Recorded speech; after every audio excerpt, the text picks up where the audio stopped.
केड़ी पूजा पाठ कमाई, केड़ी गंगा सीस नवाई, केड़े विरद वजीफे जापे, ओ कादे दीवे मच अलापे, इलम अकल हुनर से आपे, एवें तस्बी आण कुमाई, ओए एवें करना जग वखाई।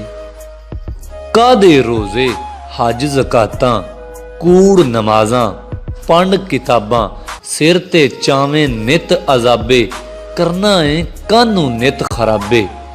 ओए केड़ी भुख तू आण रजाई, सूरत न मुड्डों प्रीत दी आई, ओए एवें करना जग वखाई।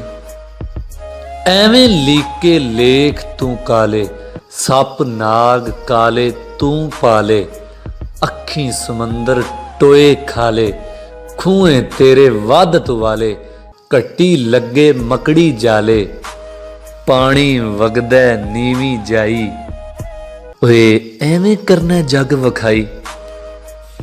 शाह हैदर ने भेद ने खोले, विच कसरत ने नीरे ही रोले, क्यों कर दर्शन यार कराए, फड़ बां तेरी बन्ने लाए, आहद कानू देवे वखाई, जे ना अंदर झाती पाई, वे एवें करना जग वखाई।